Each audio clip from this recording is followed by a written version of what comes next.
Okay. Sorry for the delay. We've got the technical issues sorted out. We'll move forward now. And if we can make sure we're recording, that would be great. Perfect. Thank you.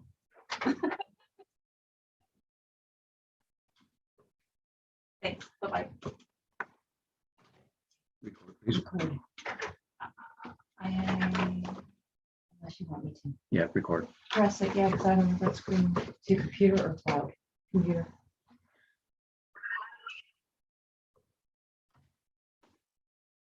Good evening. My name is Chris Cossett. I'm the president of Bruce County Federation of Agriculture, and I will be sharing the moderator's duties this evening with Diane Brooker, president of the Grey County Federation of Agriculture.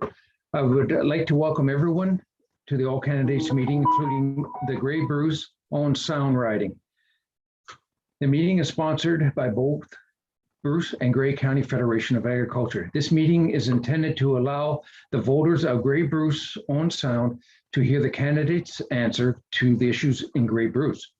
This evening, we will have representation from the Conservative Party, the Liberal Party, Independent, NDP, Green, and the People's Party.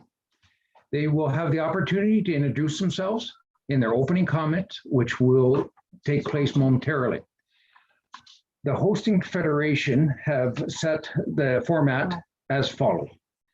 Each candidate will have 2 minutes opening statement and 2-minute closing statement. The speaking order was determined before the meeting tonight, and the candidate will give their closing remarks in reverse order. So we have 1 through 5 and then 5 to 1 in the closing. The host federation, there will be an official timer. Candidates will be shown a yellow card when they have 30 seconds left remaining and a red card when their time expires with their answers. Each candidate will be limited to 2 minutes to answer a question. After 2 minutes, they will be muted. A panel of Federation directors will coordinate questions. The Grey Bruce Federation email accounts were provided to the membership in advance of this meeting for any members wishing to submit questions. These email accounts will be monitored during the meeting as well. We have a good response for questions. We thank everyone for submitting, and we apologize if we do not have time for all the questions. All candidates will have an opportunity to answer all the questions presented in the allocated time frame. If a candidate becomes disruptive, we will ask you to leave the meeting, or administrator will remove you from the meeting. If a candidate attempts to present a speech not related to the question, their microphone will be muted. The purpose of this evening is to inform the voters of Grey Bruce Owen Sound whether the various candidates stand on the issue. Thank you. And we will start off with Diane with the first question.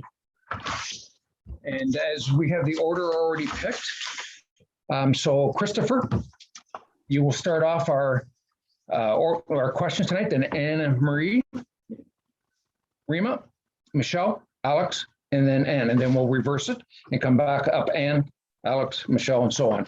Then we'll work our way through the situation. Well, the first question is, as our MP, what would you have us do at the local level to combat climate change? And what will you do to facilitate local proactivity in this regard? So, Christopher. Hi, everyone. That's a fantastic question. Locally, there's a lot we can do with climate change. And realistically, we need to.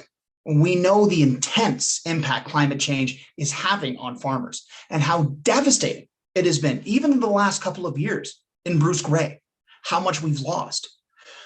My party actually has a number of interesting agendas which can help to reduce climate change on a local level.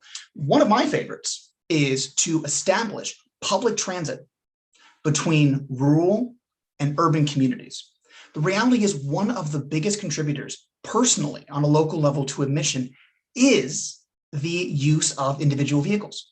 And unfortunately, because our public transit system is so painfully underfunded, many people are forced to rely on single vehicle transport constantly in rural areas.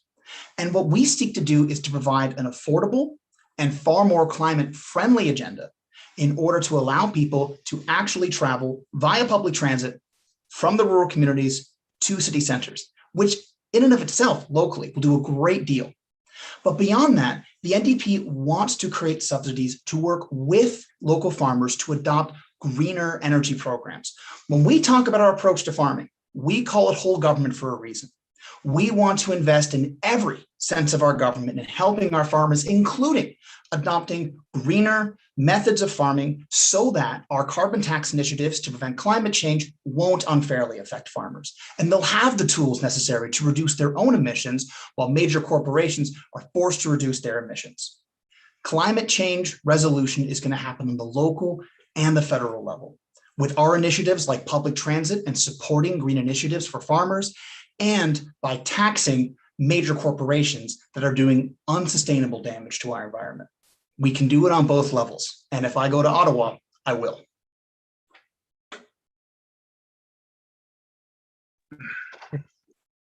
Just we went a little bit out of order, and I apologize for that. We should have done the introductions, and apologize for that. So I leave it open to our candidates. Would you like to go through the introductions now? I think that myself, that would be appropriate. And I see a lot of nodding of heads. So that, I apologize, Christopher. We do have that recorded, and my sincere apologies. Anyways, in doing that, if we can start off with your introductions, you'll have 2 minutes, and it'll be in the same order as one. So Christopher, you'll get to do your introduction, and go ahead, sir. Okay, well, nice to talk to everyone again. My name is Christopher Newdorf. I have the honor of being the NDP candidate for Bruce Cray Owen Sound for this election. And when it comes to agriculture, I believe that you can summarize the position of my party and the position that I hold in a single sentence. We believe in farmers and in fairness. The NDP has a proud history with the rural community. In fact, that's where our roots were. Farmers coming together, trying to work together as small business owners, asking for a better deal and demanding their government do more for them instead of the wealthy. And I think that is still the root of our party.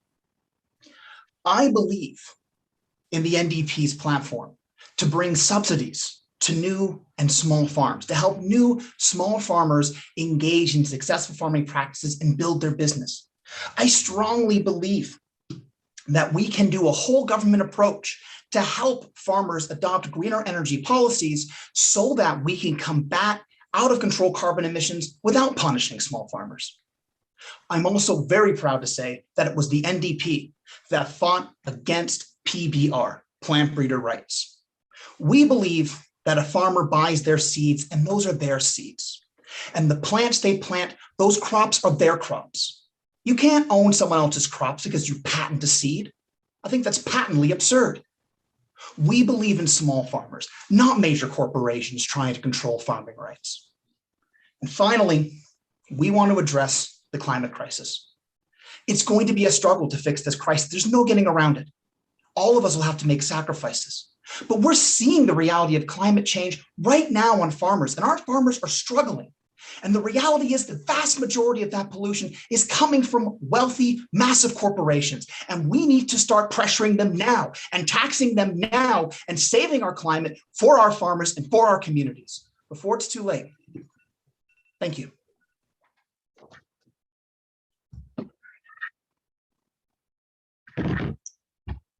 Next, Anna Marie. So she's not here. Yeah. So Chris was from the NDP. Anna Marie is not here currently. Rima from the Independent. Sir, it's your turn to speak. Are you able to unmute then? Thank you. Yes. Can you hear me? Yes. Go ahead, sir. Good evening, everyone. My name is Reima Kaikkonen, your independent, Jesus-dependent candidate, a family man with 7 children, 17 grandchildren, the farmer, businessman, Bible-believing Christian. I believe my lifetime of service brings a unique perspective towards restoring the social fabric and our economy. People are asking why I'm running, because nothing ever seems to change with government, except it gets bigger and more in our face. Everyone recognizes the federal government is broken. There's a serious disconnect between those who govern and the people who elected them. The last 20 months has exposed the government hypocrisy, corruption, and ethical violation. Asking, answering your question about the climate change, am I allowed to address that now, or? There'll be questions you'll have to answer at that time. This is an introduction. Okay, is there time? Well, I believe it's time to end the lockdowns.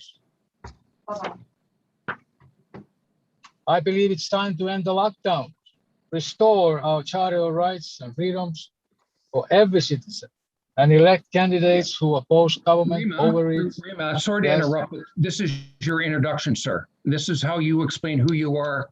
Your Okay. platforms will be identified throughout our meeting Okay. with our questions, okay? So if you're finished with Okay, your thank you. introduction, then actually you're done now anyways. Thank you. And next will be from the Green Party will be Michelle. Hello, everyone. I'm Michelle Lawrence. I'm the Green Party candidate. It is well known by farmers, agriculture, and food systems that agriculture and food systems are highly vulnerable to climate change and environmental risks. We have seen many examples of extreme weather patterns just this year: floods, heat waves causing wildfires, and droughts. The Green Party will invest in mitigation of climate impacts and adaptation to the changes that will come. Greens will invest in a shift to farming systems based on ecological principles, which will work with nature and not against it. The Green Party will also fund the research and development of environmental farm plans to help farmers protect wildlife, habitat areas, and marginal lands, maintain water quality in streams and aquifers, retain and improve soil quality, increase carbon sequestration, and decrease water requirements. The Green Party position is that the majority of Canada's policies and its subsidy framework has made agriculture more vulnerable and less sustainable. New land is created out of old growth forests continually, globally, for food production because we're not farming the way we used to. We have the chance now to invest in a post-pandemic recovery that is truly sustainable. The Green Party works from the grassroots to create farmer-led policies and solutions. Please consider voting for the Green Party and supporting that vision. Okay, say it now. Thank you, Michelle. And next will be Alex Ruff from the PC Party. Thanks, Chris and Diane. It's the Conservative Party. The PC Party is provincial, but thanks again for hosting this tonight. And Chris, welcome to you for joining us. You missed the debate this morning. I think I'll start off by stating congratulations to Big Bruce. I don't want to be biased to our beef farmers, but he just was recognized as the greatest roadside attraction in Ontario by TVO earlier today. So I think great recognition to our beef farmers and how essential it is to our area of Bruce and Grey counties. For those that don't know me, I am Alex Ruff. I'm your Conservative candidate. I have been had the privilege of being your member of Parliament for the last 2 years, and I'm hoping to continue that trend. I grew up on a small family farm, more of a hobby farm than anything in a lot of ways, although 700 ducks, a couple hundred chickens, couple hundred turkeys, 50 geese. Dad got Mom the Jersey cow for her birthday that she got to milk every day a couple times, but that's what you have when you have a small family, or a large family, I should say, of 5 boys, and you got to put food on the table. Joined the military, spent 25 years in the military, and before I jumped into federal politics. My first question in the House of Commons was in support of our beef farmers and the current government's lack of getting the necessary status change for BSE in order to open up our markets and support our beef farmers, which cost our ag sector millions of dollars over a year delay. One of my last interventions in the House of Commons was subbing into the Agriculture Committee and speaking about the importance of and sort of the misinformation out there on how important our farmers are to climate change and more. I've been talking to farmers across the riding almost on a weekly basis. There's 4 key issues I keep hearing about: lack of processing capacity, need to revitalize our business risk management programs, the labor shortage, and finally, timely compensation for our trade deals. I'm sure we'll get a chance to talk more, but thanks for the opening remarks.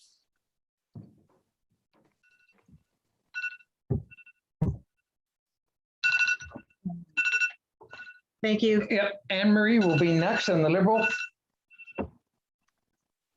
Thank you very much for the opportunity and for coordinating this event.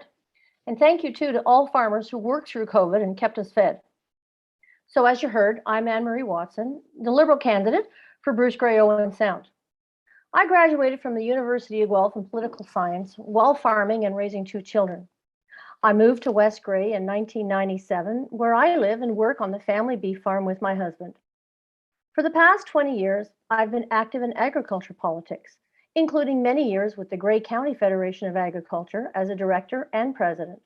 I sat on the Unified Voice working group, and I convened the organization's public speaking competition for many years. I'm a longtime community volunteer, and I'm still active with community theater. I've worked for several nonprofits in Grey and Bruce over the past 25 years, and I've been the executive director of the Durham Hospital Foundation for the past 8. I also work in physician recruitment, and I can see just how many in this riding do not have a family doctor. The Liberal Party has had Canadians' backs through this pandemic, supporting them with Canada Recovery benefits, emergency wage and rent subsidies, ensuring Canadians receive the health care they deserve, and making large investments in Canadian businesses and people. A re-elected Liberal government will finish the fight against COVID, introduce affordable, accessible childcare to help women get back to work, support new and affordable housing, fight climate change, and grow the economy. This riding deserves to have a strong voice for agriculture by an electing MP who is a farmer and knows firsthand the issues we all face. I am that voice.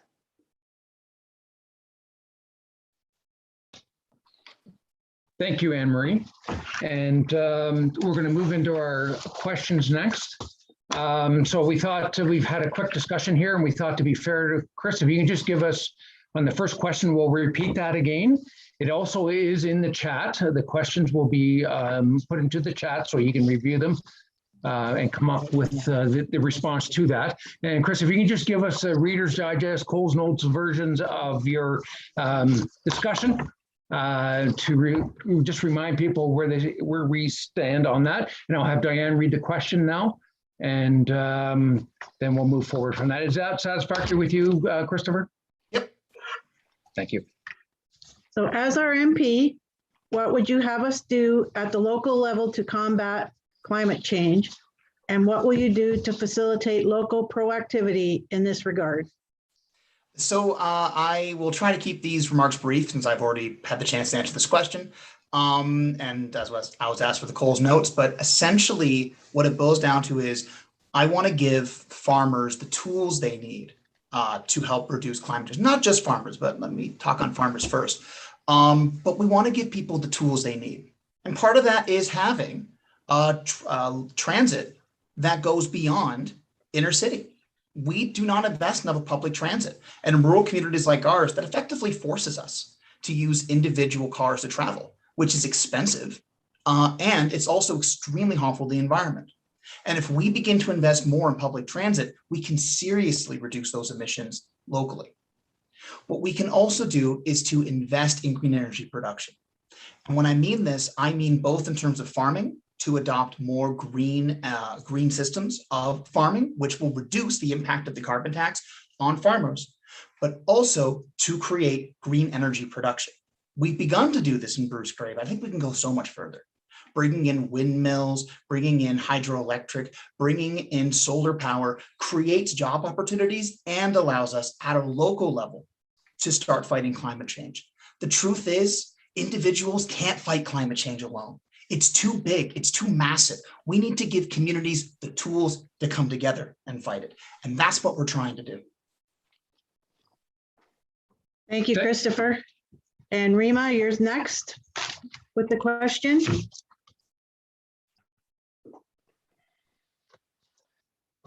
Okay, local level. I believe the farmers should be allowed to build houses for their families on their properties, and also for employees. That would make it more efficient. People that work on the farm would have less driving back and forth. That would save on the long term. But my biggest idea is actually that the climate change would happen in the highest level in this country, in government, and I mean the spiritual climate change. The family that prays together stays together. The similar is for the nation. Nation that prays together stays together and makes sense.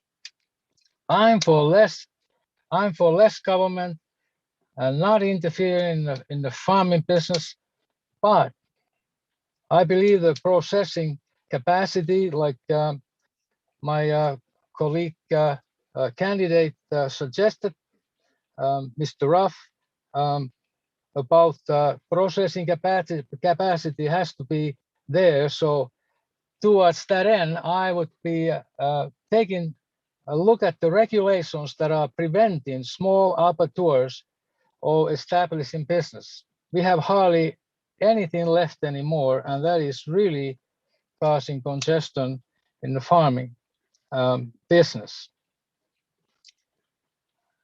As to the other, when the spiritual climate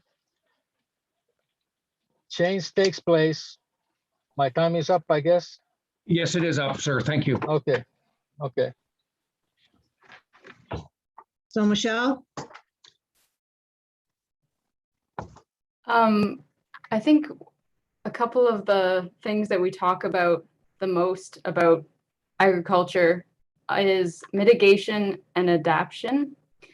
And something that's come up in the Green Party policies is that by creating tools for farmers to mitigate the impacts of climate change and new weather patterns that are creating more risk for them, they're also able to adapt to this new climate because they'll have more sustainable and ecological types of farming in place because of new research and development, which will favor those things.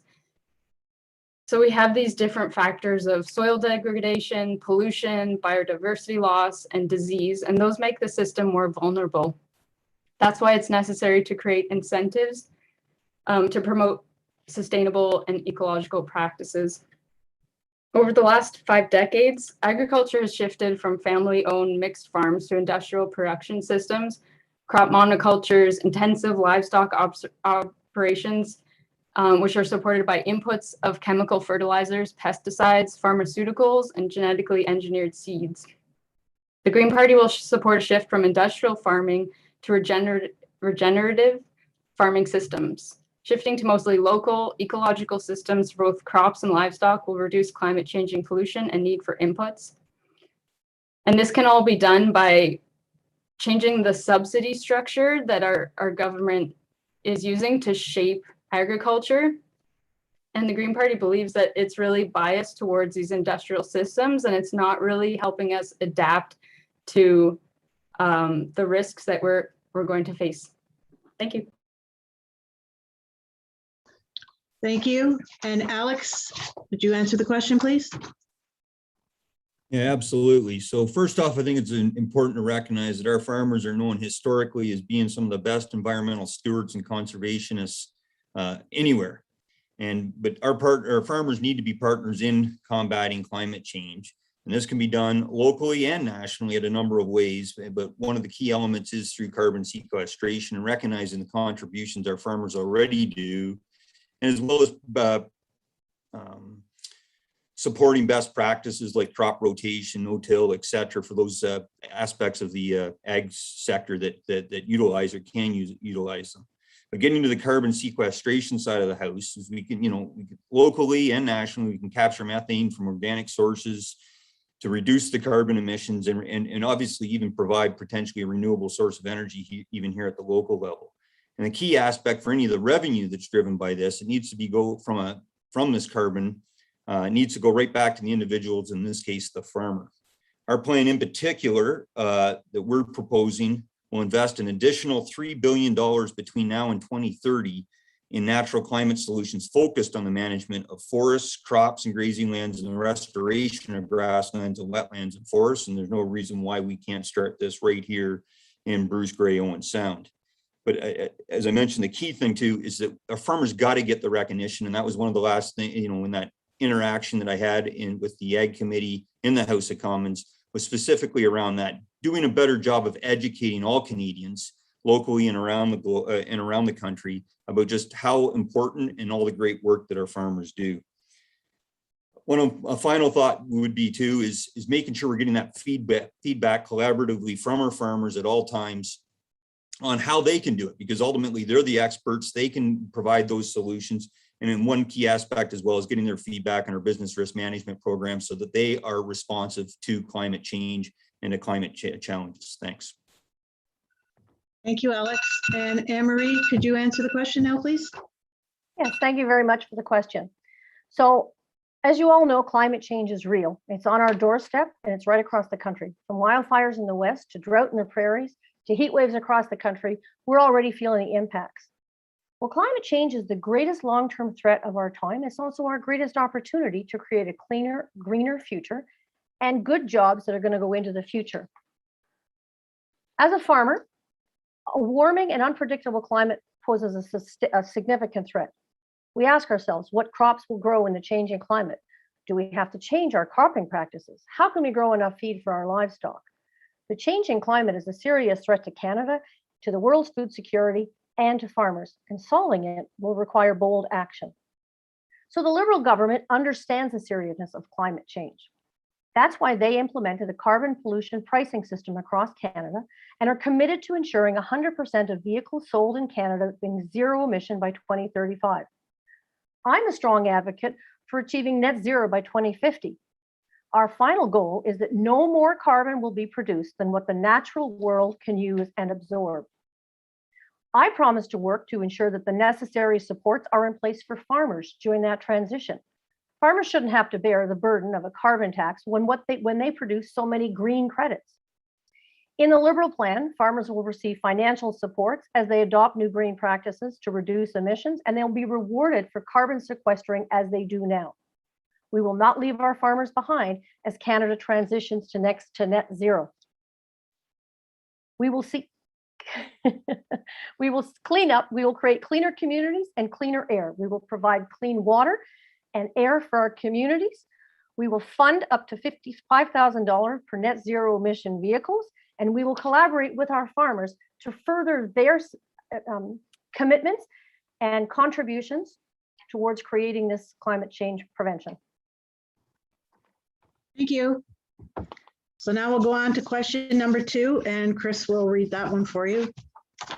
Thank you. The order of that will be Rima, Michelle, Alex, Anna Marie, and Christopher in that order for answering it. And question number 2 will be, more and more young Canadians are leaving the family farm and few are joining the industry, resulting in a chronic workforce shortage in the ag food sector. How do you plan to address this labor shortage? And Rima, you're up number 1, please.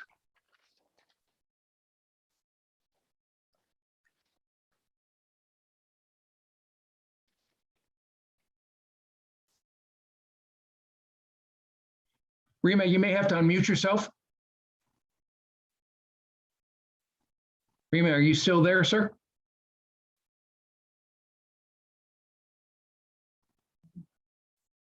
We'll have to move on to the next person then. Okay, am I there now? Yes, Can you hear me? now. Thank you. Okay. How was that question again? The family farms, yes. Right now, it is a very sad situation that the next generation farmers will not be able to reasonably purchase a farm or home for that matter. I believe that by starting to wean ourselves off from the supply management systems that have now served very well this generation of farmers, and average age probably farmers are towards 60 years old. So many have done well.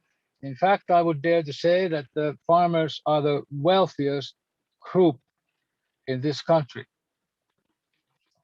So, but the next generation has a huge challenge. So I believe we should have a right to farm every legal crop we so choose to do. So that would be one of my things that would then allow the new farmer to get in to the game. I would not have government assistance further than just providing the environment where the farming becomes feasible for young people, and opening up chicken, milk,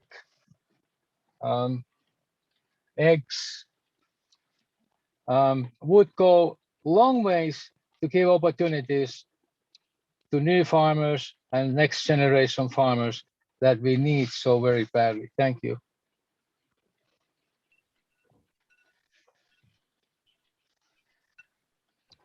Thank you, Rima. And next will be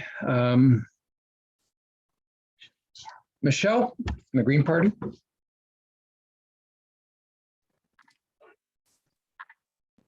My response to this labor question, the Green Party will fund an apprenticeship program to connect young aspiring farmers with operating farmers.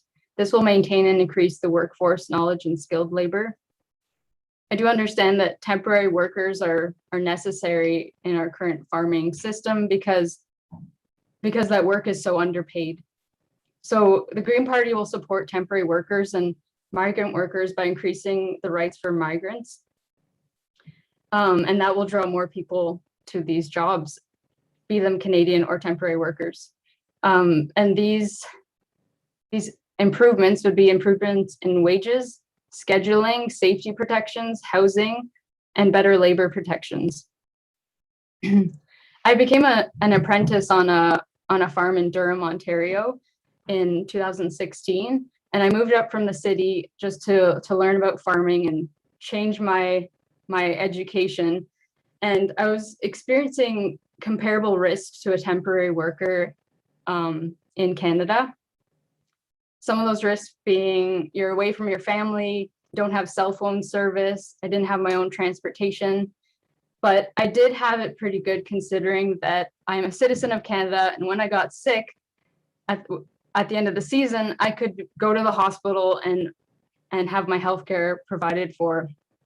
I have heard of too many incidences of injury among temporary farm workers in this province. And the worst part is that worker can be fired for being injured, and there's no responsibility to them because they're not citizens. So we have to value these workers and increase their benefits and protections. Thank you. Alex?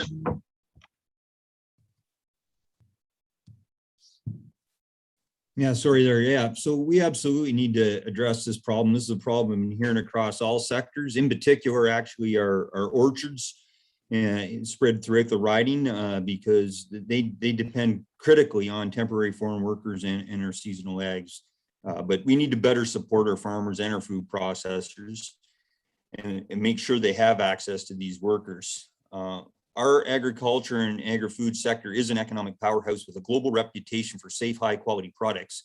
However, as I mentioned, many of them are hampered by chronic labor shortages across all skill levels. So part of our plan is the Minister of Agriculture and Agri-Food will develop a strategy for dealing with these labor shortages in close consultation with industry. We recognize the need for these international farm workers and we need to facilitate their entry. That's the biggest complaint I've been hearing, especially during the pandemic. As well, we're going to develop a long-term strategy to attract skilled workers to the meat processing sector, which is currently facing a 30,000 worker deficit that is putting Canada's supply chains at risk and harming our long-term competitiveness. As well, we need to partner with the provincial governments and the education sector to promote these jobs better. It was talked about by a couple of the other candidates, and the need for the apprenticeship program. We've got in our platform as well, a requirement to double the apprenticeship job creation tax credit for the next 3 years, and farmers can meet that as well. A final comment I would make is, just something about helping the chronic shortage of labor is keeping the farms in the family.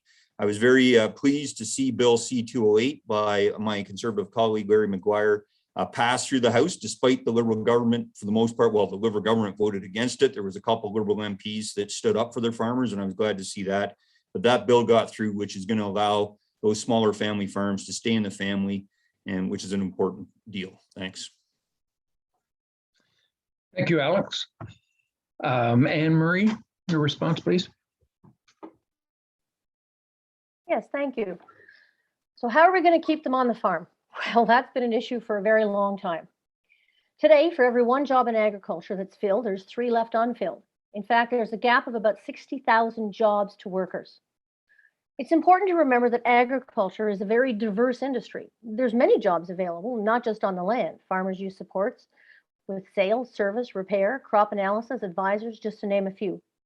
We also, of course, have jobs in food processing and seasonal jobs that require temporary farm workers or migrant workers.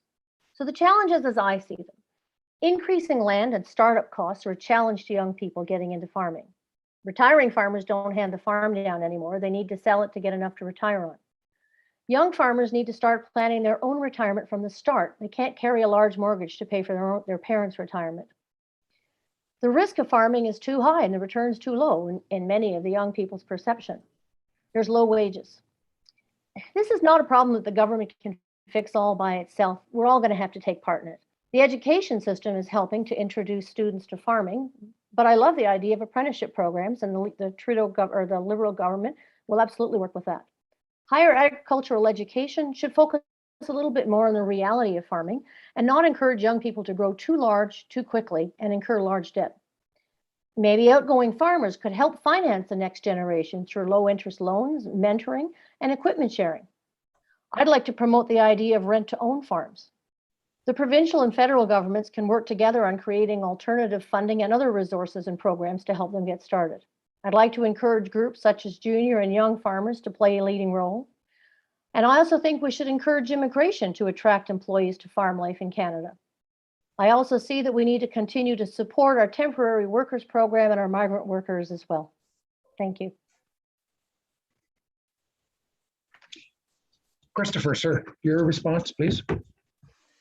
Well, I agree with my colleagues then when they speak about how a major problem for young farmers is the cost. As the OFA notes, the margins of profit are low and they're getting skinnier and skinnier. And this is because of, I think, out of control real estate market. It's also because of poorly negotiated trade programs. We've moved to free trade instead of fair trade. We've sacrificed fair trade rights of farmers in agreements like NAFTA and the Canada-US-Mexico agreement. We need to start putting farmers' needs and small farmers' needs before the needs of major industrial farms. We also need to support young farmers, which is why the NDP is in favor of subsidies for young farmers and new farmers to help pay for the purchase of their parents' land, to help expand it, and to ease the transition of that land. Oh, I'm sorry, am I cutting up? Okay, good. Thank you. Thanks, Alex. To ease the transition of that land from their parents to their children, which is an incredibly difficult process that we want to streamline. We also want to expand Wi-Fi. And that might sound like an odd thing to mention, but the truth is we live in a global connected world and young people don't want to be cut off from that. But rural communities, especially farming communities, are totally underserved by our internet system. And we intend to bring in a Crown Corporation massive expansion of Wi-Fi to allow for internet access to young people living in rural areas, which I really think will have a huge impact on encouraging them to stay. We also want to include temporary workers' rights, including health protections, sick days, and a pathway to citizenship, because we need the support of temporary workers to maintain our farming systems. Finally, as I said before, I am proud to say our party has opposed plant-based plant-based, I'm running out of time, so I best wrap it up. Plant-based rights. Farmers own their crops instead of big industry. We want to push industrial farming out and bring small farming back. And that's how we get young people to stay. Thank you. So our next question is, what relationship would your party's platform be in regards to the Carbon Acquisition Program, CAP, and water pertaining to agriculture as a whole? And we'll start with Michelle this time, please.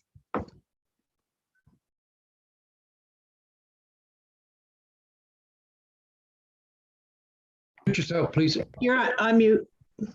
I'm back. I'm unmuted. Could you repeat that question for me? Yes, and it's in the chat, so you can read it there. Okay. What relationship would your party's platform be in regards to the Carbon Acquisition Program, which is CAP, and water pertaining to agriculture as a whole? I am unaware of the Carbon Acquisition Program. But am I right to say that this is about carbon sequestration? Yeah. Yes, that's This is like a very exciting thing with agricultural research, is that when you have better material in your soil and more organic matter, it's just so much more resilient.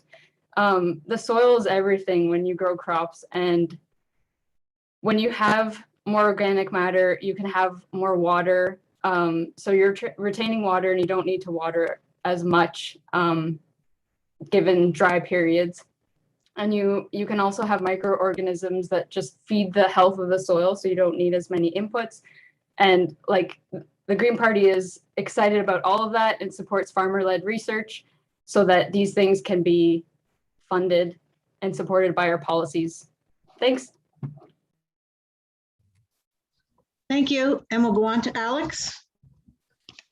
Yeah, thanks. So, I mean, I already covered a lot of this in my previous answer under climate change, obviously, and talking about specifically our carbon sequestration program, and recognizing the great work our farmers already do in capturing carbon, capturing methane, and what needs to go forward. So it's really essential that program is transparent, reliable standards for those carbon credits that are associated with land management practices, with the eventual goal of establishing a national carbon offset market.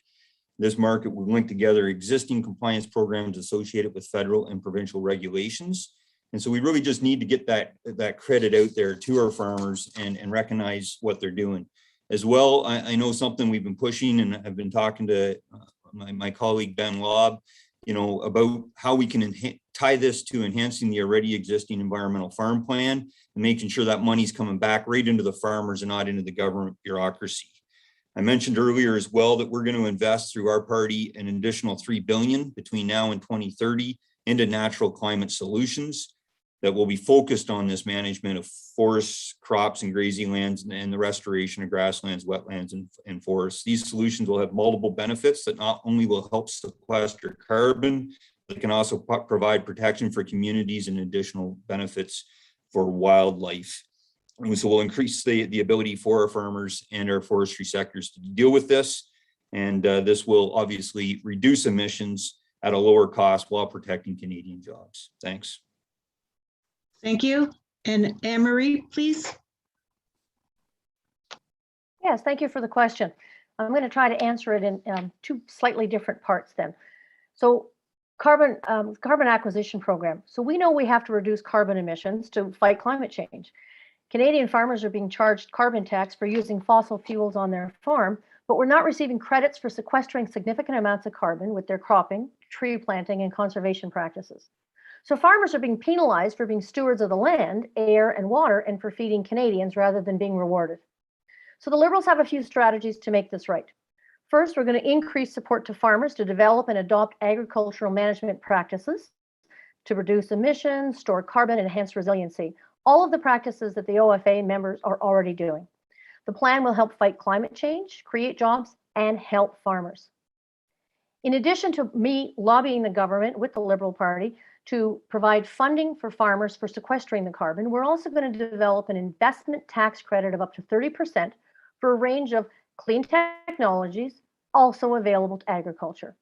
Triple funding is available for clean tech on farms regarding renewable energy, precision agriculture, and energy efficiency.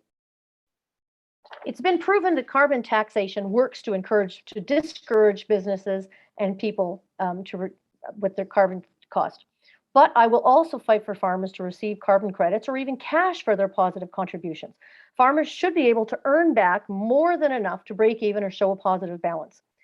Finally, new energy sources must be developed for use on the farm to eliminate their dependence on fossil fuels. Fresh, clean water sustains life, but it is a finite resource. The protection of our lakes, rivers, and underground aquifers is critical. The Liberals have exceeded Canada's goal of protecting 10% of our oceans by 2020, achieving just under 14% by the same year. A re-elected Liberal government will establish and fund a Canada Water Agency 1 year after being elected. They will implement and that's my time. Thank you. Thank you, Anne-Marie. Christopher. Well, let me begin by saying I am not entirely familiar with the phrase carbon acquisition program, so we're going to be looking into precisely what's meant by that in this context.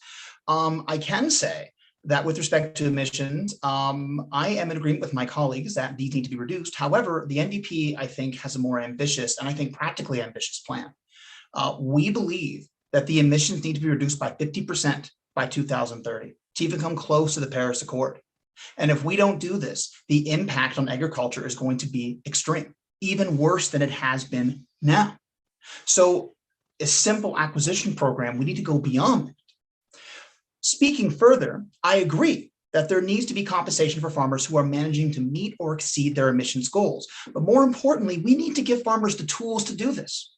As the OFA has expressed concern over, the reality is many farmers are forced to use fossil fuels in farming because they simply don't have any other tools, which means they're condemned to exceed their carbon tax, which means they're essentially being punished for the farming that we need to maintain our entire country.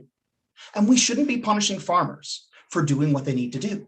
We need to be giving them the tools through subsidies, through financial support, and through technological development to be able to farm in a way that has limited emissions and is able to exceed their carbon footprint. That being said, we need to be more strict about the carbon tax.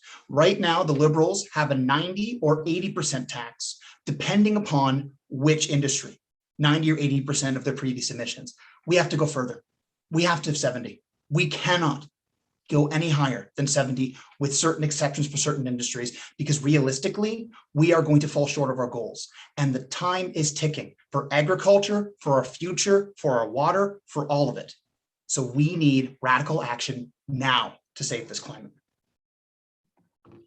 Thank you, Christopher. And Rima, could you answer that question for us, please? Yes, thank you. Thank you. Well, carbon tax is another tax that right now we just don't need. I'm opposing, and any pool or money is created by that idea. I will not trust those monies to be just a pool of monies that potentially are mismanaged. So I would be opposing carbon tax even right now. I would repeal it at least till this COVID challenge is over. We are all trying to climb out of this pit. And as to the water, I would leave the farm in this area, especially where we are. We have plenty of water generally, and I believe farmers will do the right thing. They are very frugal people and very practical, and I'm sure they will find a way without any government interference. Thank you. Thank you. Our next question is question 4. Business risk management is a very important tool for farmers throughout Canada. Can you tell me how you plan to maintain and improve the business risk management suite of programs in Canada? Do you plan to make additional contributions to agriculture in Canada? If so, what way? And we will start off with Alex, Anne-Marie, Christopher, and then Rima, and then Michelle. So Alex, you're first up, please, sir. Thanks, Chris. So, I mean, this is something I've been advocating along with my conservative colleagues for 2 years now in the House of Commons. The programs aren't working. We've heard this from countless farmers. They're just not flexible enough and they're very frustrated. The programs need to have that flexibility because what works for the beef farmers or the dairy farmers won't necessarily work for our grain farmers or our orchards, et cetera. So what we need to make sure is these business risk management programs, that farmers have that safety net that are predictable, bankable, and manageable. So one of the things that we'll do as a conservative government is bring forward a summit-like meeting with the Minister of Agriculture to develop a way forward, in particular on insurance programs like agri-stability. But that includes agri-invest and agri-recovery. And that meeting will be looking to partner with the provinces and potentially boost them. This is something we were advocating even earlier, is to talking about the margin levels and the trigger levels that we were advocating that more needs to be done. And this is something that we need to work together in addressing. Thanks. Thank you. Thank you, Anne-Marie. Thank you. This management tool is very important to Canadian farmers. When elements out of their control impact their ability to produce and earn a return. We've all seen the impact of climate change this year with wildfires, drought, severe hot weather, and rainfall. As a reminder, the Liberals responded quickly to the drought crisis this summer that devastated Western farmers, increasing the agri-stability support to $500 million. As you know, the environment and agriculture are constantly changing. Well, if we don't change our policies and our practices, they'll become outdated. I would like to see the suite of business risk management programs reviewed regularly and maybe even reworked. If the existing programs are not responsive or adequate or take too long to apply for and process, they need to be revamped or scrapped and a new plan created. The program has to be proactive and not just reactive. It's also important that the program be flexible and adaptable, able to respond quickly to short-term emergencies, but must include long-term planning. As it is now, the program is frustrating and not working. It needs to be reworked badly. I'd like to see all the parties involved in the process, producers and the government, collaborate. I'd like to see expectations too for farmers who consider making changes in their practices. If their previous methods aren't working, let's just not keep doing the same thing. Climate change is real and it's here to stay. You know the old saying, if we keep doing the same thing, expecting the results to be different. Thank you.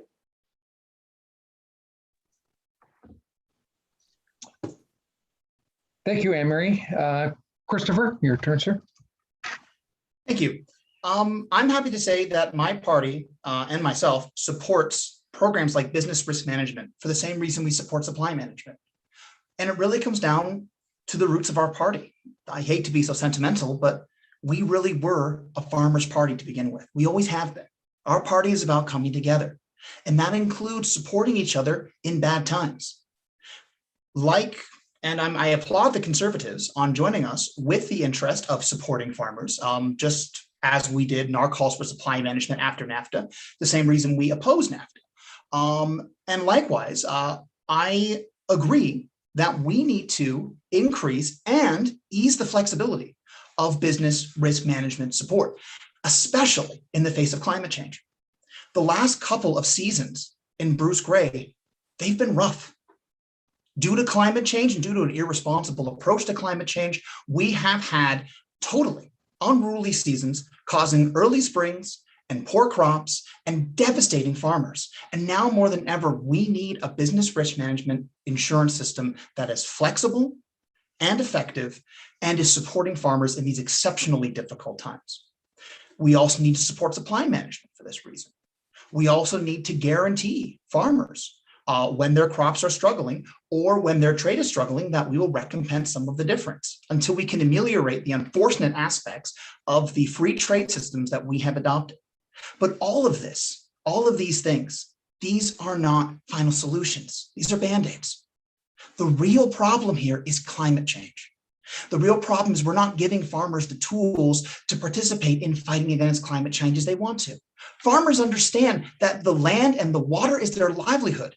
If only everyone had this sense, it would be a blessing. But we're not giving them the tools to follow our carbon tax system. We're not giving them the tools to farm safely. And I want to do that. I want to give them the tools and the resources to survive in these times. Thank you. Thank you, Christopher. Rima, you sir, your turn. Rima, are you there, sir? Yeah. Thank you. No. Can you hear me? Can you hear me now? Yes, sir. Okay. Again, market management and risk management is another area where I would like the government to wean itself off.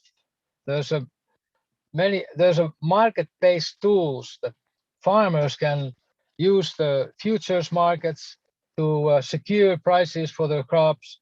So I would be, unless I find it otherwise, when I study it more closely, the farmers already have other options available, and I would try to little by little, orderly way, undo government involvement in risk management.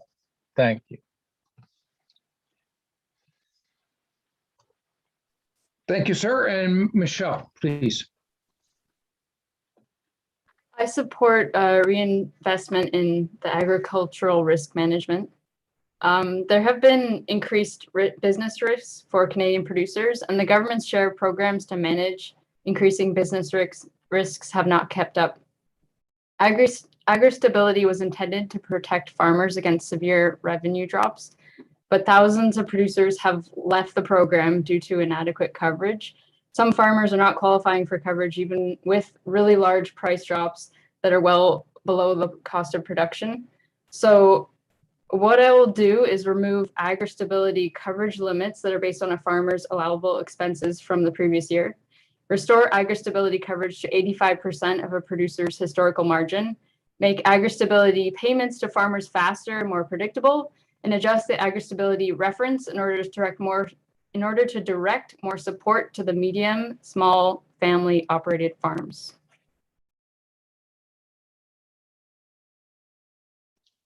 Thank you, Michelle. Diane? So our next question, and we'll start with Anne Marie, is our rural road infrastructure in Graham Bruce is in a sad shape. Narrow roads and 15-ton bridges are normal in our counties and is very restrictive to modern agriculture. Modern trucks and farm equipment are very restricted in navigating rural Grey and Bruce counties. What plan does your government have to assist our rural municipalities in upgrading our rural roads structure to current needs? Thank you, Diane. First, I'd just like to say that roads under the banner of infrastructure are a provincial responsibility. Ontario's Rural Economic Development Program provides cost-sharing funding to support activities that create strong rural communities in Ontario and opens doors to rural economic development, and roads fall under that. So I'd just like to segue a little bit. Roads just aren't pavement and gravel.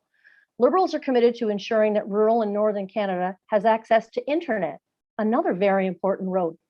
They will require the national carriers to roll out wireless and high-speed internet by 2025. This will allow residents, students, and those who work at home in rural and northern areas to work from home, pursue distance education, and stay competitive.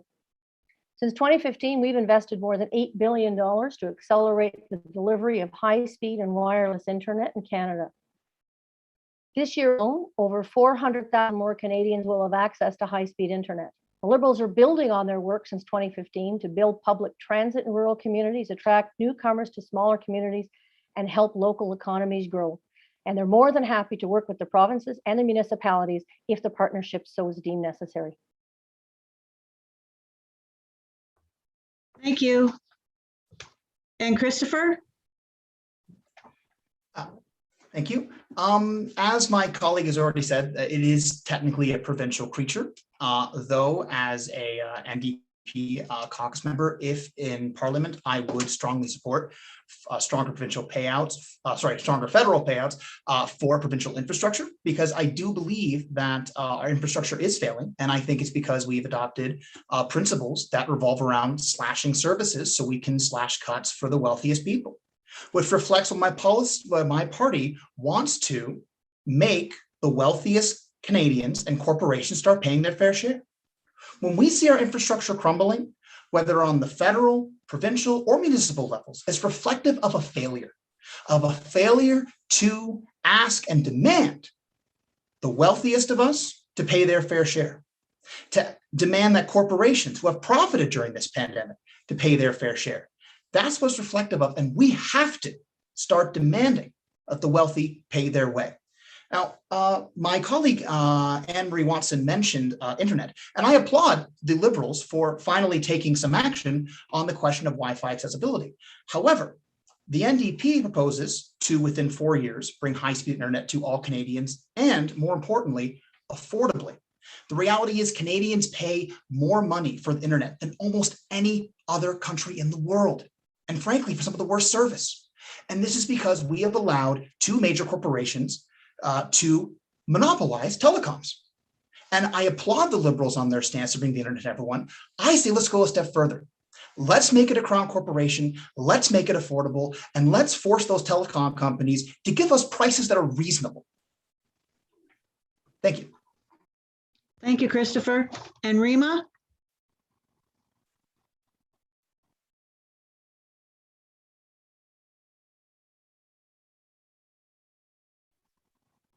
Rima? Okay, can you hear me? Yes. Can, of course, as my colleagues have stated, it's the provincial matter more. Only in special cases, federal government would participate in financing situations that provinces face. On the whole, federal government should stay away from those things. Thank you. Thank you. And Michelle? Hi. It is a challenging question because the federal government doesn't have a direct way to influence road structure. We can support municipalities and provinces in maintaining this part of the agricultural system. And I'd just like to use this opportunity to say that the agricultural system employs about 2 million people in all of Canada, and that is 4 times the amount of the oil and gas industry. We hear so much of subsidies for the oil and gas industry, and they're providing 500,000 jobs for all of Canadians. So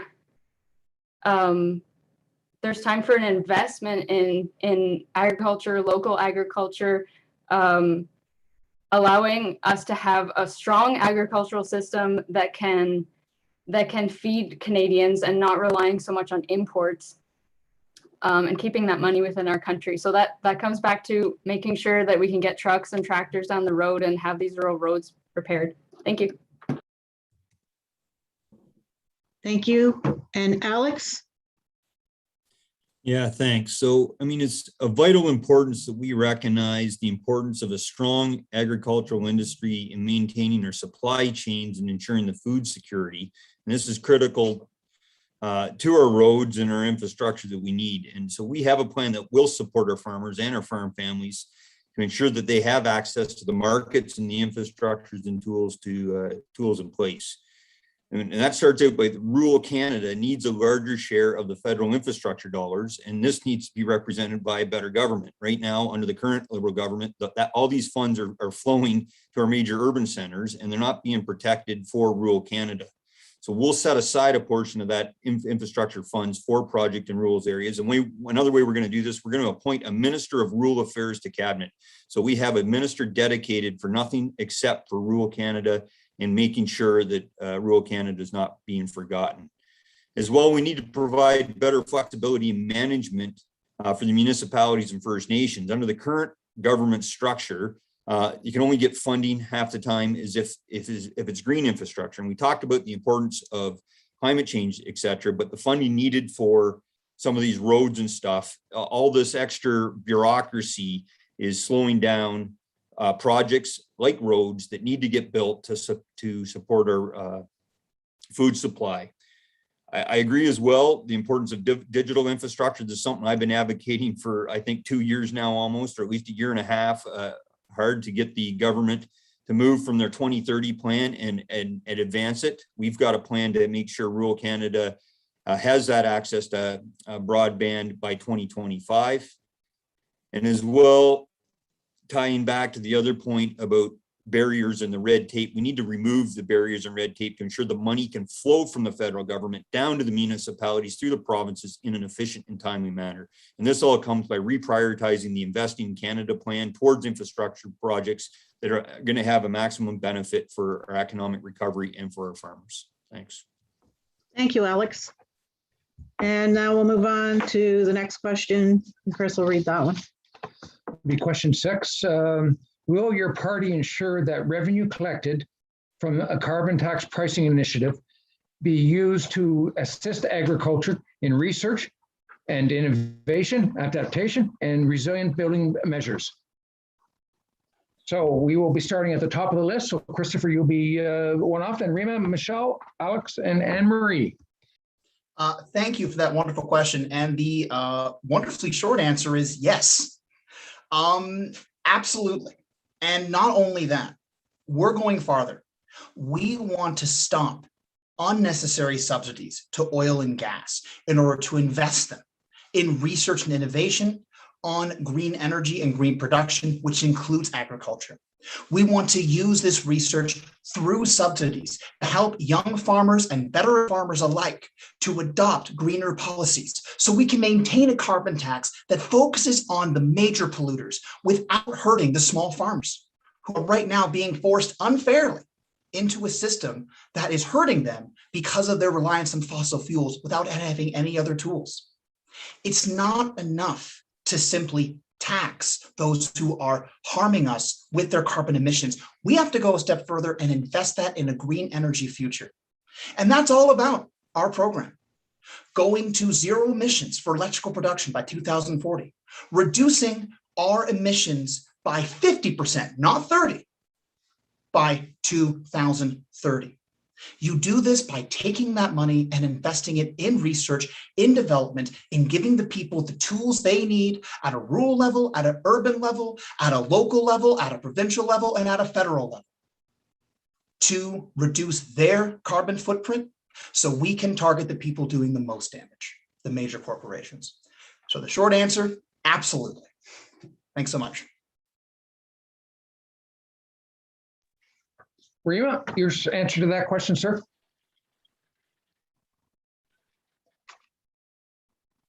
Rima? Yes, of course, my position is that I repeal the carbon tax. And yes, can you hear me? Can you hear me? Can Yes, you go hear ahead, sir. Yes, we can hear you. me? Yes, Now we can. yes. Okay, as my position is with the carbon tax. Yeah, and I would ask the question, investigate if given opportunity, what is billions Rima, you're very broken right at this point. Is anyone that else? have already rolled in from that? Thank you. He said thank you. Yeah. Michelle, your response to that? Yes, the Green Party will support revenue being directed to the agricultural industry. Agricultural sector is very large in our country, as I previously said, and it is very essential. At the beginning of the pandemic, we saw how an over-reliance on a global supply chains can threaten our food security. So the Green government would like to totally adapt the system to rely more on our local food production. And this would bring 15 billion food dollars back into our economy to foster economic diversification and rural revitalization. So that's an example of how revenue collected from carbon tax can directly support the agricultural industry and make our country a lot more stable in coming crises. The Greens will also invest in programs to help new farmers get started, invest in local small-scale agriculture. We will also set targets to replace Canada's food imports with domestic production, increasing our regional food self-reliance, returning money to our economy. Thanks. Thank you, Michelle. Next, Alex. Yeah, thanks. My answer would like to be fairly short here because as people should be aware, what we're proposing is to get rid of the liberal carbon tax that's punishing rural Canadians and our farmers and move to a carbon pricing system that goes back to the individuals and the farmers themselves. So every penny that you spend that is tied to carbon production, it goes back into the farmer and the individuals so that they can actually become more resilient, more green, more environmentally friendly. And so by doing that, we are actually going to definitely improve the farmer themselves and where they need to go from an innovation and resilience building perspective. As well, our plan really emphasizes the need for carbon sequestration and recognizing its value for combating climate change by establishing, as I mentioned earlier in the debate, transparent and reliable standards for those carbon credits associated with land management practices, with the eventual goal of establishing a national carbon offset market. So this can go in compliance and complementary to associated federal or provincial programs that are already existing. So the short answer is yes, all that money goes back to the farmer to help them become more green. Thank you, Alex. And next will be Anne Marie, please. Thank you very much. Like my peers, my short answer is yes. If elected, I will work to make sure that the Liberals' promise to invest in green innovation will be met. Any producer or innovator that commits to or implements energy saving, carbon sequestering, or green tech will receive funding with revenues from carbon pricing. I will also work to ensure that farmers who provide carbon shelters receive money and not just credits. After all, they're paying in money. Farmers must be rewarded and not punished for what they're already doing to promote sustainability and protect the environment. Thank you.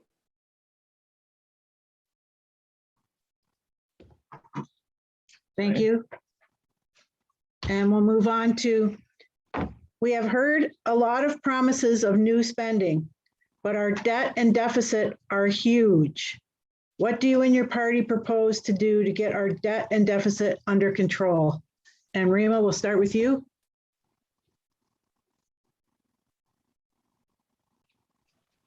All right, thank you. First of all, I would find the ways, seek the ways to get the country back to work. And opportunities that actually haven't been there for a long time. One of the ideas that I would start implementing would be starting renegotiating our trade with countries like China and other Asian countries that treat their labor and people very poorly. And we cannot compete on a level basis with them. So I would start with implementing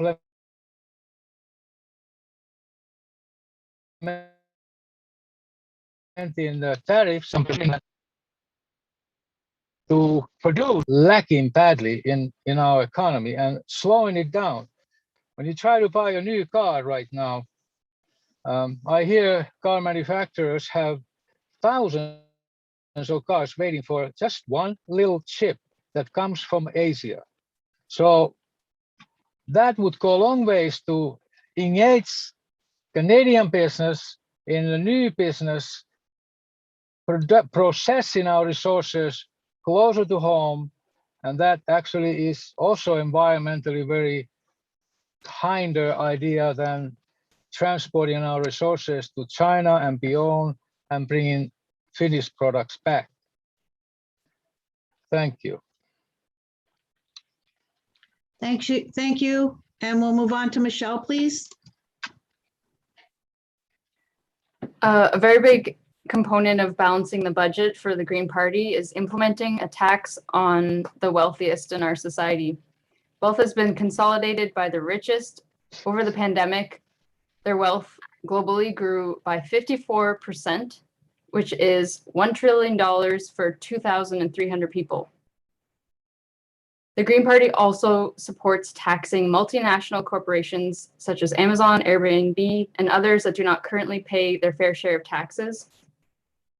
Thank you. Thank you. And Alex? Yeah, so thanks. So this is really the essential to a large part of what our recovery plan here in the Conservative Party is, not only recovering the jobs, but getting the deficit spending back under control. And so we'll recover those million jobs that have been lost across all sectors, including our agriculture, and getting everybody back to work in good jobs in every part of Canada as quickly as possible. As well, once the Canada Emergency Wage Subsidy ends, our conservative government would introduce the Canada Job Search Plan to get Canadians back to work, where we will pay at least 25% of the salary of new net hires for 6 months after the CEWS wage subsidy expires. We're going to help those that have been unemployed long-term, and our plan will cover up to 50% of the salary for those who've been unemployed for 6 months or more. It's important to note right now the current government's spending $424 million a day with no plan to stop the deficit spending, and our cost of living now is at a 10-year high. We need to rein this in as inflation's making life more expensive, and in particular the necessities like groceries and gas. So we can wind down all these emergency pandemic supports in a responsible and compassionate way as the recovery gets moving. And we're going to invest in that targeted stimulus measures, such as infrastructure that we talked about earlier, that's going to create those jobs and improve the quality of life of Canadians. And we have detailed proposals to address the affordability crisis, including measures to lower prices on food and banking feeds, while taking action to stabilize the housing markets. These are all essential things. I know CBC's even reported that our plan to get the budget back under control within 10 years is reasonable based on forecasted economic growth. Thanks. Thank you. And Anne-Marie, please. Thank you very much. So the debt crisis. Well, this affects all Canadians, rural and urban, farmers and corporations alike. Canada entered COVID-19 with one of the best records in the G7, a AAA credit rating, the lowest debt to GDP ratio, one of the most highly skilled workforces, and a fast-growing population. And all those factors are still there to help us rebound. In a nutshell, the simplest answer is our plan focuses on getting Canadians back to work. Now, the pandemic required an unprecedented amount of money of spending in order to stabilize the economy, but it had to be done. No one's denying that. So moving forward, we'll invest in people, innovation, and communities to position Canada as a leader in clean growth and to become a healthier, more prosperous society. And we will reward all sectors of society for green innovation, not just tech. We will make the Canadian economy more resilient, productive, sustainable, and grow the middle class. We're going to produce more of what we need here at home rather than import it. Our three biggest components of this plan are the $10 a day childcare, strengthen the public health care system, and make home ownership a reality for Canadians. We're the first federal party to release a fiscal and costed plan. We built in a provision for risk. Given the unknowns and the evolving nature of the pandemic, we included a $15 billion provision for these potential deviations. The plan will continue to reduce Canada's debt over time, and the deficit will decrease every single year. I would ask the government to look at creating something like debt bonds, similar to what was used years ago. That way our debt will be kept here at home. In addition, I'd like to see that we make sure everyone pays their fair share.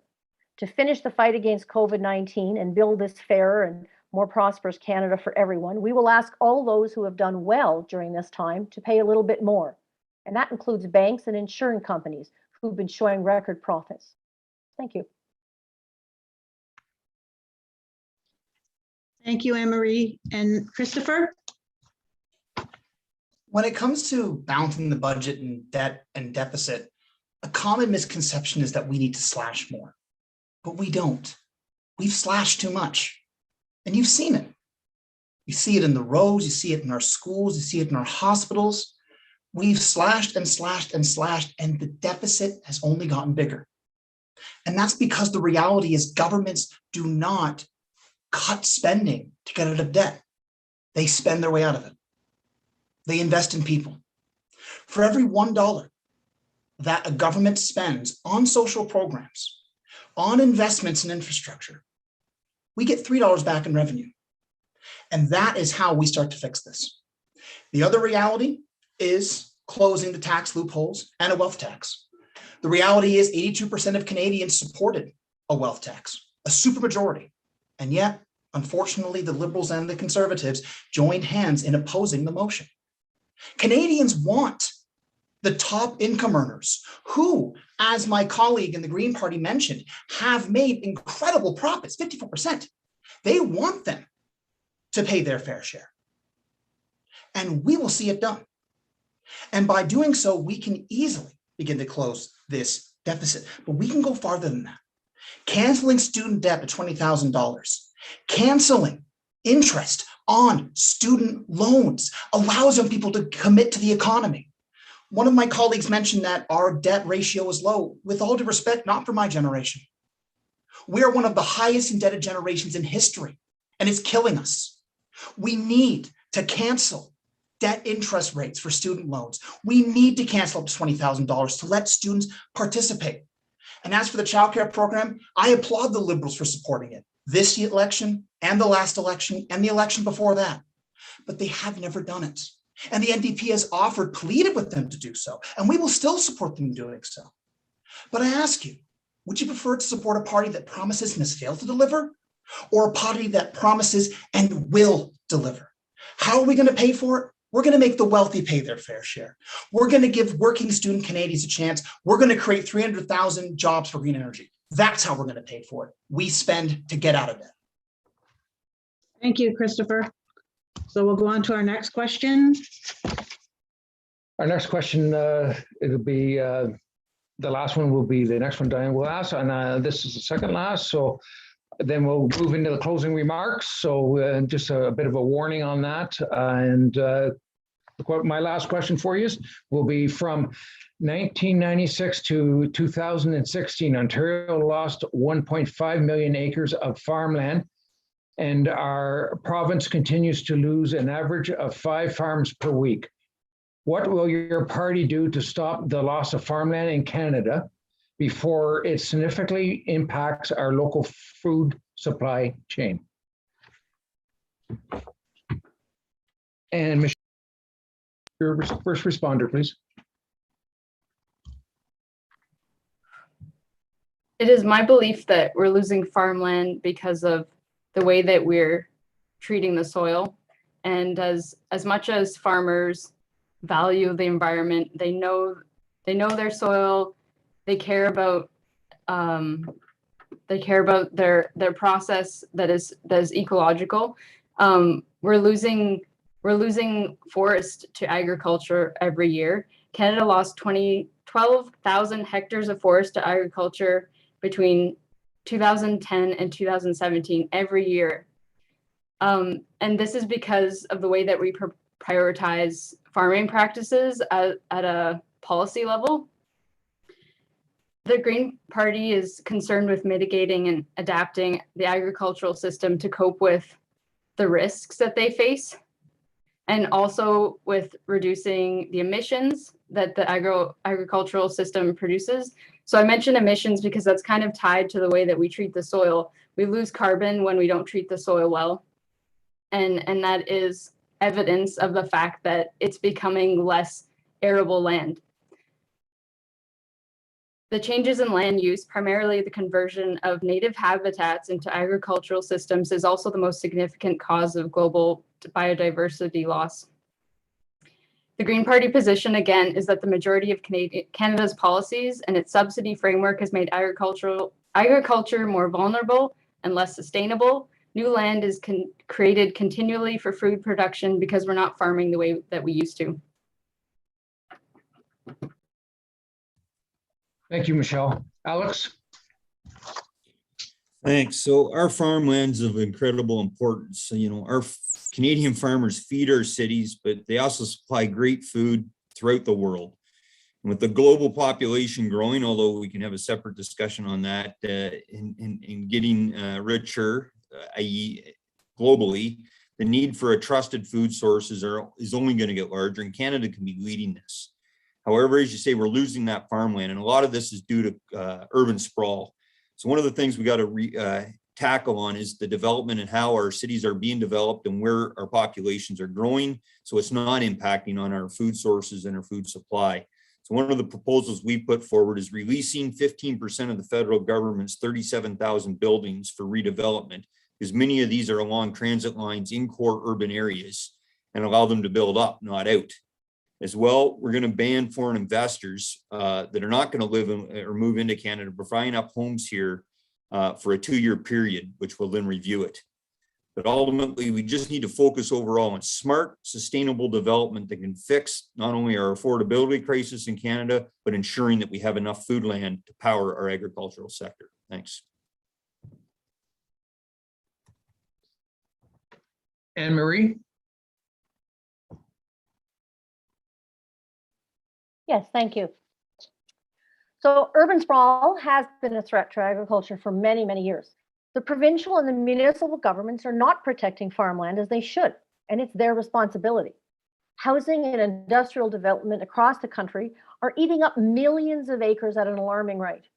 Here in Ontario, even land that was supposed to be protected underneath the Greenbelt policy is being threatened by development. Land values are also a factor. Farmers must be able to pay for the land with the revenues earned from that land. When values are set at development prices, farmers are unable to compete. Then the land is bought by speculators or developers, and the cycle starts again. The provincial government has argued it's using its ministry's zoning orders to speed up housing developments to match the population growth. But critics are saying that the tool is being overused and allows this harmful development to go ahead without environmental consultation. While the federal government is responsible for protecting wilderness and natural areas, oceans, freshwater, and crown land, the provincial and municipal governments must protect farmland from development. We need to slow or stop speculators and foreign investors. It's important to note that most development is happening on prime agriculture land, zone 1 and 2. That land grows our food. There's only a finite amount of it, and we've got to fight hard to preserve it. As the need for food continues to increase, our arable land is decreasing. We need to recognize soon that this is a crisis and take action on it. Thank you, Anne-Marie. Christopher, your response, sir. I want to begin by acknowledging my complete agreement with what my colleague Anne-Marie Watson has said concerning the Greenbelt. And I look forward to the New Democrats and the Liberals and the Greens working together in the provincial government to protect the Greenbelt from further development and to continue their responsibility of protecting farmland. When it comes to the protection and conservation of land, the NDP's policy is that at least 30% must be protected without question from development. Further still, we believe that one of the greatest crises facing farmers right now is how difficult it is to acquire land. And so we want to ease the transition of land purchases and the transition of land inheritance. Beyond that, we want subsidies for new farmers and for small farms so that they can save their land from the very speculators that my colleagues have referred to, which are dangerously eating up territory needed for growing food. This is critical to our conservation strategy and our green energy strategy. And the reality is, as my colleagues have said, climate change is once again a factor. Land is becoming less effective because of obsolete farming techniques, a lack of tools to modernize our farming techniques, and due to the rapid advance of climate change. But we need serious action. A simple carbon transfer tax isn't going to be enough. We need a real carbon tax. We need to make that cap lower. We need to stop these emissions now. Otherwise, it's not simply a case of urban sprawl eating up farms that exist. It's the destruction of existing farms, making them impossible to be used. Mr. Ruff mentioned that that the Conservatives intend to give land for development for agriculture, and I applaud this initiative. But I ask you, sir, if we allow the environment to collapse, what good is dead land and dead soil? What good is arid land? We have to do more to save this land. Thank you, Chris. Rima?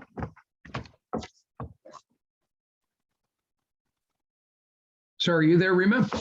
Yes, I'm here. It's just hard to get this going. Can you hear me now? Can you hear me now? Go ahead, sir. Okay, yes, that is indeed a difficult question to answer exhaustively. Outside of allowing farmers to invite their families to live on their properties and build their retirement places, I haven't thought of solutions for that. So I leave that question on the side before till I research the matter better. Thank you. Thank you, sir. So our final question for the evening is, what strategies would your party use to encourage Canadian workers off of the government COVID support programs and back to work into a meaningful career? And we'll start with Alex. Thanks. So I talked a little bit about this earlier, about the importance of our apprenticeship program and how we're going to incentivize, people that are out of work, that don't have a current, employment opportunities. They've lost their jobs, and maybe that sector that they're in is not recovering immediately. So we're going to double the apprenticeship program. Is one aspect as well. We're going to get those. We're going to rebuild Main Street, and so it's bigger than just the agricultural side of the house by providing the money that I talked about earlier with respect to providing an offset to the wage subsidy, incentivizing workers to get back into the work market, and all these things so that we can wean people off the current pandemic spending and get back into the job sector. This is what I've been hearing from every sector, not just farmers, but small businesses. There's a shortage of skilled trades out there, trades workers, but it's right across the whole spectrum. So what we need to do is we need to encourage people to get back into work, get out there, get educated. We'll offer those training programs for them if they need to get a new skill set. But ultimately, when we can't just if we don't have that labor shortage and it can't be fixed internally, we got to do things to encourage other people to get into it. And that's going to require collaboration, not only with the provinces, and it's something I know we've been talking about with the provincial counterparts and even municipal people, but how we can all work together to make this area a key area, in particular in Bruce Grey and Owen Sound, to fill those labor shortages and get people back to work. Thanks. Thank you. And Anne-Marie, please.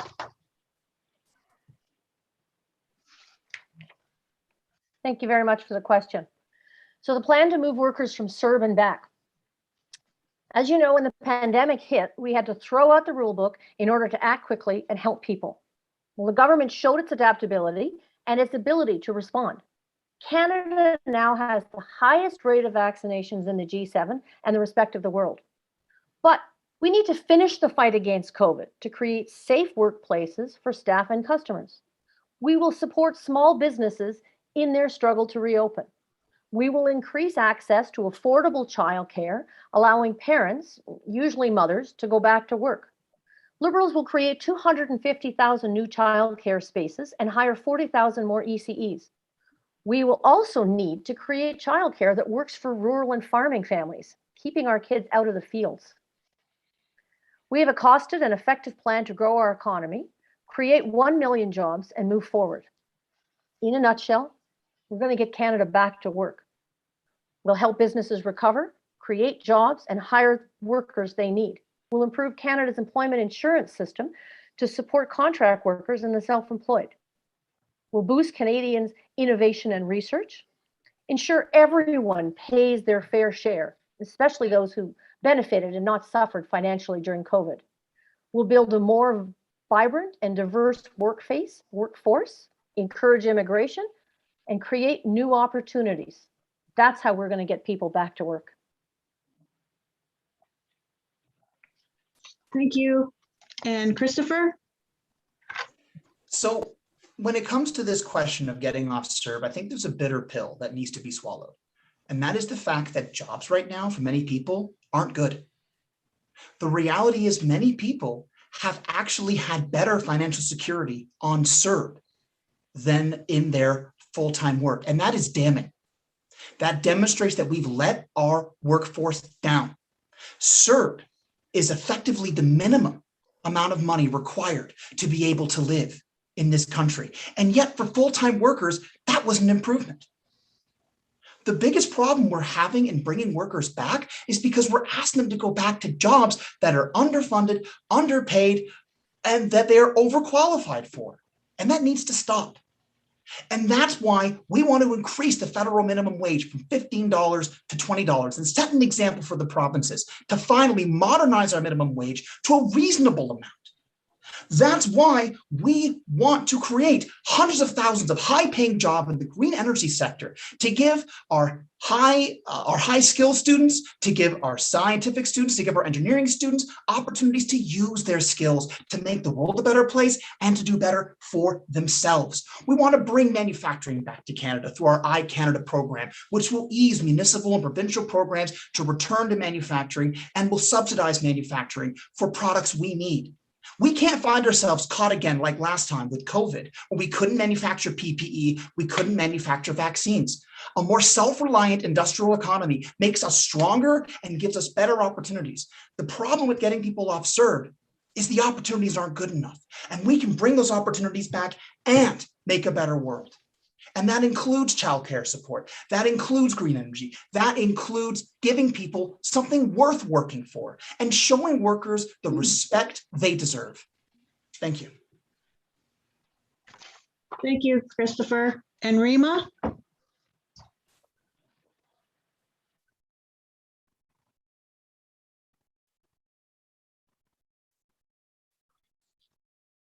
Rima? It was the first one. No. Can you hear me? Yes. Can you hear me now? Good. Yes. Yes, sir. I agree with my colleague about the national apprentice program, and certainly for all trades, maybe even wider areas or endeavors where federal government would subsidize 75% at a certain period, so that 75% of the wages, that would be very beneficial, because people have to get started, especially young people, and that is very encouraging. When they work alongside with the professional, they can learn how it works. And of course, inspiration is needed. I would now wean off this, setting the date that people will be ready when they, by that time, they need to get a job. And there's plenty of the jobs available right now, like we have discussed earlier. And no, there's a lack of employees to fill them. So yes, weaning off from CERB payment and assisting starting a national apprentice program that would go a long ways of encouraging participation. Thank you. Thank you. And Michelle, please. These government programs that started during the pandemic have often been looked down upon, even though they're providing money for food and rent for families, these basic needs that needed to be met during this crisis. At the same time, people who look down upon these programs, relief programs, will turn around and say that we can provide continued support for small businesses at this time. And we need to support the consumers first, the consumers, the workers who are the backbone of our society. So we can do both. We can support small businesses and we can support the actual workers that show up to those jobs day in and day out. The ways of doing this is raising the minimum wage, providing job training, and raising ODSP. Thank you. Thank you. So I just wanted to clarify by improving ODSP, not, providing, because it's already being, just needs. Thank you. Thank you, Michelle. Just wanted to clarify for people that are listening in. They request or are inquiring about the People's Party. And yes, Anna Marie Frosbrook was asked to come and partake with the meeting. She'll invited, she confirmed, and she did not show up tonight. So that will be our response, and our stance with that is everyone that is in our area and involved within the election was contacted, and we are dealing with who attended the meeting tonight. So that's to clarify that, and Diane will be doing some closing remarks for you. Thank you.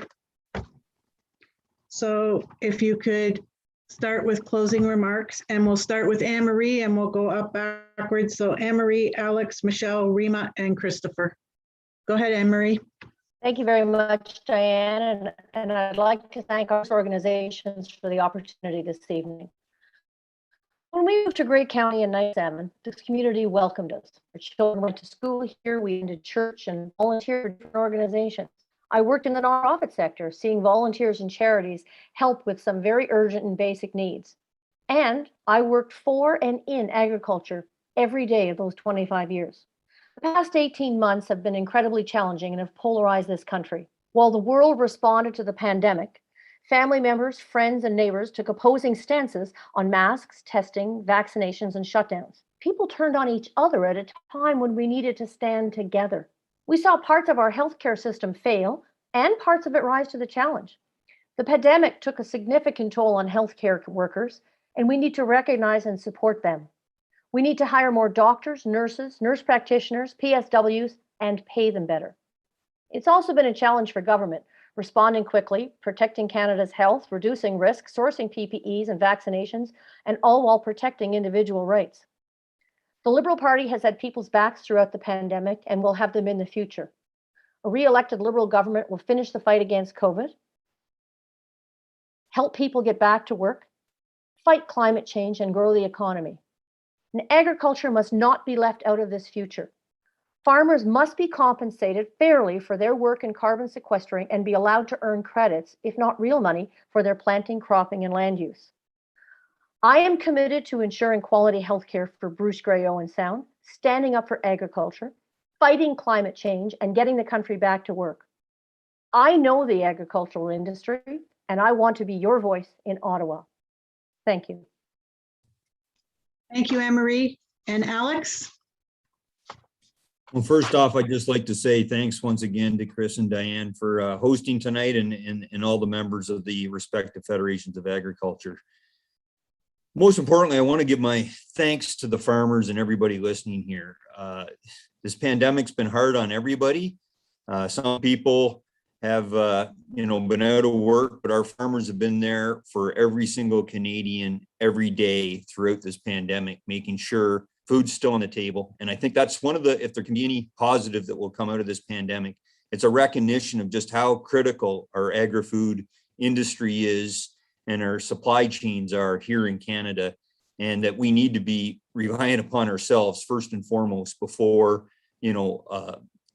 some of our global supply chains. At the same time, we need to increase our markets. We are leading producers. We have the best food in the world, and we should be doing everything in our power to leverage that growth opportunity to make Canada a key element of the food supply globally. As I mentioned in my opening remarks, I've been hearing the key issues. Many farmers right across this great riding of ours have my personal phone number on speed dial. I get phone calls at any time, all times of the day and night sometimes. And they know that they can reach me, and I'm going to get back to them and stand up and fight for you in Ottawa like I have been for the last 2 years.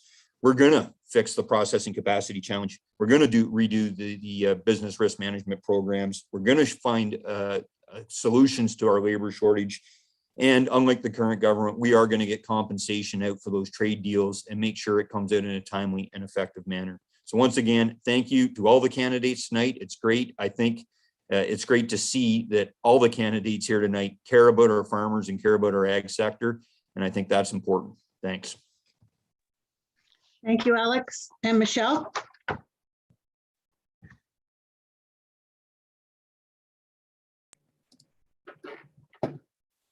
Some of the points that I've noted from tonight's discussion are that farmers are not being compensated for their role as stewards.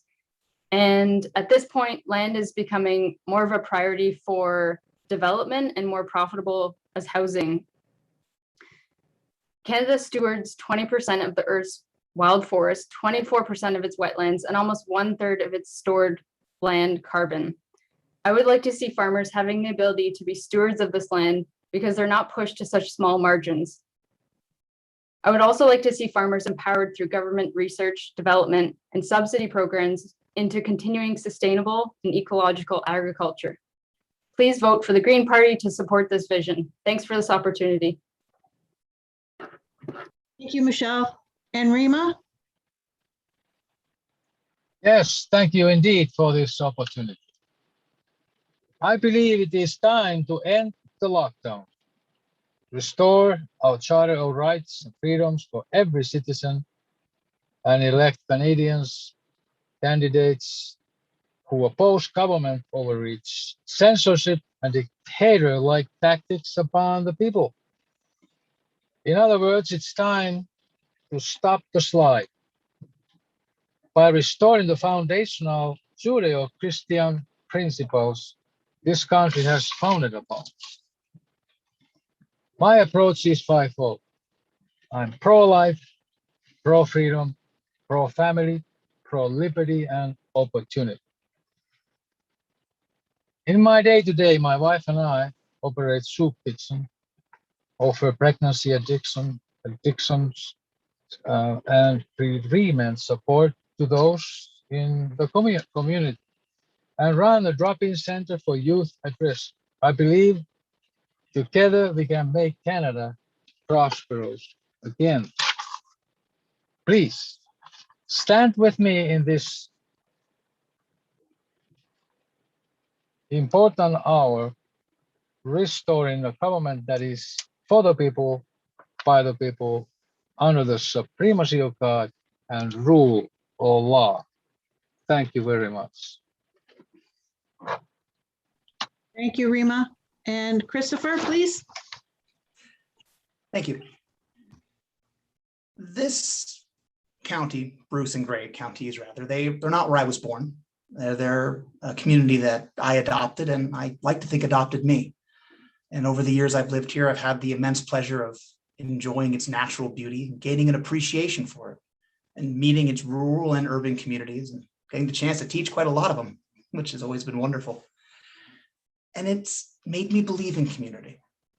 I think we can come together and do amazing things. And that's why when I see this crisis, I see it as an opportunity. This is an opportunity to change our system of production to one that respects the earth, but also respects the worker and gives workers excellent job opportunities. This is an opportunity to reclaim Canada's industrial sector and bring industrial manufacturing back to Canada and self-reliance back to Canada. This is an opportunity to give farmers a fair chance, to support small farmers and give them the tools they need to produce in a system which is climate protected. And it's a chance to help farmers in the face of massive industrial farming and the dangerous ravages of climate change. I've heard my colleagues say that it's time for everyone to step up, but I ask, are we really doing that? Because I see a system that's unfair. I see a system where the wealthiest amongst us are not being taxed enough, and the poorest amongst us are being asked to carry the burden. And to me, that's the problem. The question is often asked, of all the subsidies and programs that my party produces, how are you going to pay for it? If I can respond to my colleagues, how are you going to pay for it? We're going to cancel student debt, and we're going to cancel student loan interest rates to let students get back in the economy. We're making millions of jobs in housing and the energy sector by going green and by making affordable houses, reducing the cost of living for Canadians, allowing them to spend more in tax revenue. We're investing in communities. And finally, we want to make the wealthiest pay their fair share, billions and billions of missed revenue. That's how we're going to pay for it. And without doing that, I don't know how you can. Thank you so much. Thank you, Christopher. Thank you, everyone. And on behalf of the Grey and Bruce County Federation of Agriculture, I would like to thank everyone for their interest and attendance this evening. I hope that this evening has allowed you to understand where each candidate stands on the issues and that you will exercise your right and vote on September 20th or at one of the advanced polls. So thank you and good evening to everyone.